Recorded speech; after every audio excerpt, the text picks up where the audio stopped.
عليكم ورحمة الله وبركاته يا أجمل ناس وأحلى ناس. بصوا ماما هي هتعمل لكم إيه؟ مش هتطبخ رز، هتعمل لكم شعرية، والمكون الثاني اللبن، شعرية بلبن. دي بقى إيه؟ وجبة جميلة في الفطار في العشاء. تعمليها لجوزك وولادك قبل ما يمشوا على المدرسة. كل واحد ياخد كده بولة كده أو سلطانية كده فيها حبة شعرية بلبن. وجعانة بالليل وما عندكيش أكل، ابعتي جيبي نص كيلو لبن ولا كيلو لبن وهتعملي احلى حله شعريه بلبن. ادي هنا عندنا معلقتين سمنه بلدي، واللي ما عندوش سمنه بلدي يعمل اي نوع سمنه. هنحمر فيها ايه؟ الشعريه بتاعتنا دي يا جماعه. الاكله دي بتاعت امهاتنا الله يرحمهم، وايه، والناس اللي هم ايه، اللي كانوا ولا يعرفوا بقى الجاتوه ولا يعرفوا الحاجات دي، فكان الحاجات دي عندهم ايه؟ رز بلبن، شعريه، مهلبيه.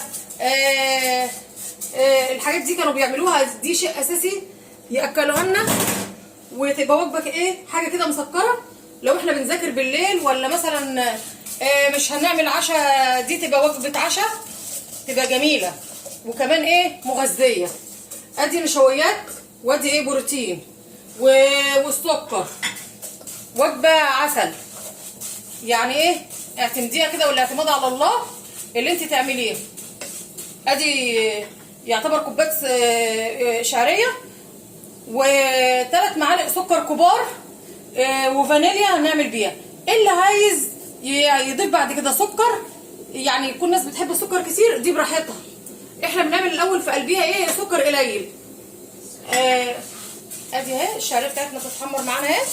واللي عايز يضيف، في ناس بقى ايه معاها مقدره، بدل ما هتضيف دلوقتي ميه زي ما انا هعمل واوريلكم، بتعمل ايه بقى، بتضيف لبن. يعني تحط فيها يجي كيلو لبن كده، تسويها باللبن، وتقوم جايه حاطه بقى مزوده لبن وهي بتاكلها. احنا بقى نعملها ايه، هنزودها ميه ونوفر اللبن. وقت ما نيجي ناكل هنحط كوبايه اللبن، كل واحد ياخد كوبايه لبن يحطيها على حبه الشعريه بتاعته. ادي الجمال بتاعنا، وادي الشعريه عايزينها تبقى ذهبي معانا كده. وادي يا بنات يا حبايبي الحاجات اللي هي ايه، دي بتاعت زمان، احنا بنوريها لكم افكار جميله وبسيطه ومفيش تعقيدات، وحاجه ايه، تحليه كده جميله. انت لو جربتيها ولا حد جربها من اللي ما يعرفهاش هيلاقيها اجمل حاجه. هنجيب بقى ايه، الميه بتاعتنا هنضيفها عليها. الله اكبر، بسم الله ما شاء الله. ربنا يكفينا شر النار وعذابها يا رب.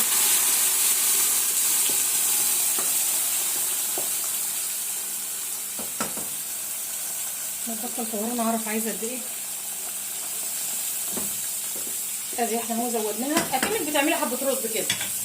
ادي اهي بسم الله ما شاء الله معاها. وادي السكر عشان يدوب فيها، وادي الفانيليا بتاعتنا الجميله.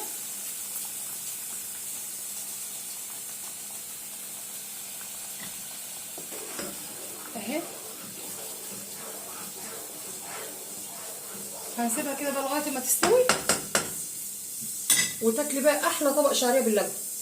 ايوه يا حبايبي بسم الله ما شاء الله. شوفوا الشعريه بتاعتنا الجميله اهي، الله اكبر، بسم الله ما شاء الله. بصي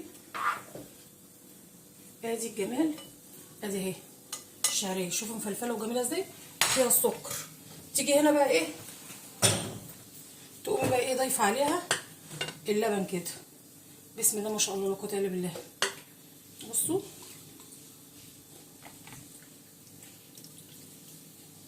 ادي اجمل طبق شعريه بلبن.